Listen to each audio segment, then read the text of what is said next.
Welcome back, ladies and gentlemen. So this is probably the 4th time that I've recorded this. But guess what?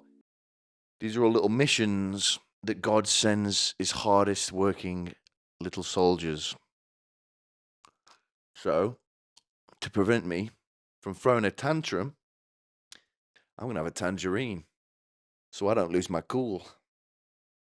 Little clementine, or as I like to call them, party sacks, fun bags. But I always think about strawberries and fruit delicates.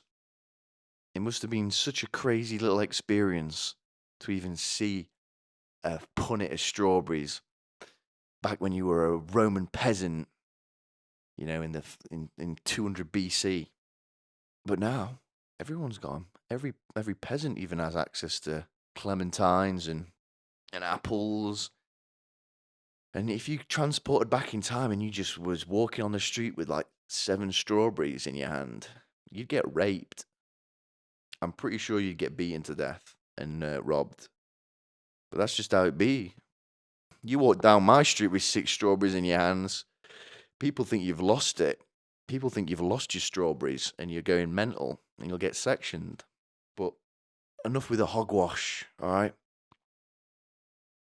I just want to first off make a statement, because there's been a lot of crazy shit that's happened in the news this week. And I think the whole country, I can speak for it when I say we have suffered a tremendous loss. And, you know, I was speechless when I found out that Holly Willoughby has decided to leave this morning.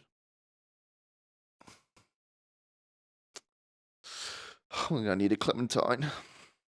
Gotta be cheeky on that. I think I had 3 pieces at once. Maybe this will be a fruit episode. But I'd like to ask you guys, how do you eat your kiwi? And I want you to think right now that you probably most likely eat your kiwi peeled. You maybe cut it in half with it and then get a spoon and scoop it out. Or maybe you slice all the brown stuff off with a knife. I just want to let you know that that's gay, and you should eat the skin. I found that one out in school. There was a little skinny kid. He was the smallest kid, and he was eating it. So of course we all picked on him and we took it off him and threw it. But it made me think, wow, maybe he's onto something. Maybe I should try it next time. And you really should. There's no mess. You just bite the top, spit it out, eat it all, and you're left with a little nub, and you throw that at an old person, and it's all finished. But back onto the booby, the Holly Willoughby. It was a bit of funny way to announce it on Sky News. Breaking news, and the presenter Holly Willoughby has told ITV that she will not return to host This Morning. Live from Jerusalem, baby. Live from the active war zone, which I really do respect. They must have all the presenters on the front line this week in the Gaza Strip, and they just couldn't even imagine getting someone to say it in England. But whatever. Hey, I'm not hating. How about we do it with everything? Why don't we do the lottery this weekend from hell? That'd be fun. Get the big Lucifer to read out the numbers. 6, 4. I bet you can't even count to 5. You hear that? I'm taking shots at the devil, son. Because I'm not scared of him. I'm going to be honest. I'm not scared of him. Because I'm not scared of anything that's made to look scary. All right? I don't imagine that anyone's really ever seen the devil. I think people are doing artistic renditions of him and trying to imagine the scariest. Oh, he's red. Oh, he's got fingers. Oh, his teeth are long. All right, they may be all very well and good, but the scariest man is the balding 40-year-old that's not got anything to live for. I'll tell you that, guys. So there's plenty of Lucifers crawling around the streets or in these chat rooms. Okay, I think it's time for another clementine. 2 more. I'm not fucking about. What's next up? Am I just becoming a news dude? I'm just a newsie. I'm a suburban dude. But I try and think of interesting things, but a lot of it's just with the news, man. Some crazy shit has been going on in the news this week. And I just couldn't believe it. This little story. Prince William and Kate Middleton reveal their favorite emojis.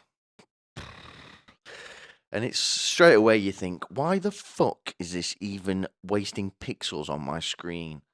And you want to go and round up whoever's writing these nonsense articles and ship them off in a cage somewhere. But it was actually quite interesting because you think to yourself, oh, what is Mr. Prince William's favorite emoji? And I was thinking to myself, I bet it's probably a lizard. I know what King Charles would be. It'd be a mixed race baby, I reckon. I bet he's sending that emoji a lot, with everything with Harry and Meghan. But yeah, it turns out his favorite emoji is the one of the guy, and I don't know how else anyone could describe it, to be honest. The guy, the face, that is having a spaz attack. And I'm not actually really sure what a spaz attack is, but I think you just grew up saying that when somebody was spazzing. You said, "Oh, he's having a spaz attack," and I don't know if it's just because it rhymes. It doesn't rhyme. Is it alliteration? What is it? Spaz? No, it's not. Spaz attack. It's just got a ring to it, hasn't it, ladies and gentlemen? Oh yeah, he's having a spaz attack. That's a funny way of saying. That's a funny word. Funny word. You don't really hear that anymore, other than when you were in school. I don't even think you can say spaz anymore. When the mentally deficient get themselves their own little country and they start launching full-scale invasions of countries, we'll be able to call it a spaz attack. Yeah, so his favorite emoji was the guy having a crazy face, and I only use that one. It's kind of like when you're, like, I don't know, cringing or going, when you're getting dogged on, when your boys are insulting you, and the only thing left to do is the mock, the laughs. Do that one. That's kind of what it is in my head, using that emoji. But hey, fair play, William. You stick to sending emojis, man. You stick to that stuff, you naughty boy. I'd love to be in the Royals group chat. I bet they'd find me so interesting. I bet they'd love me. Crazy. Yeah, all these vitamin C's going to my nuts.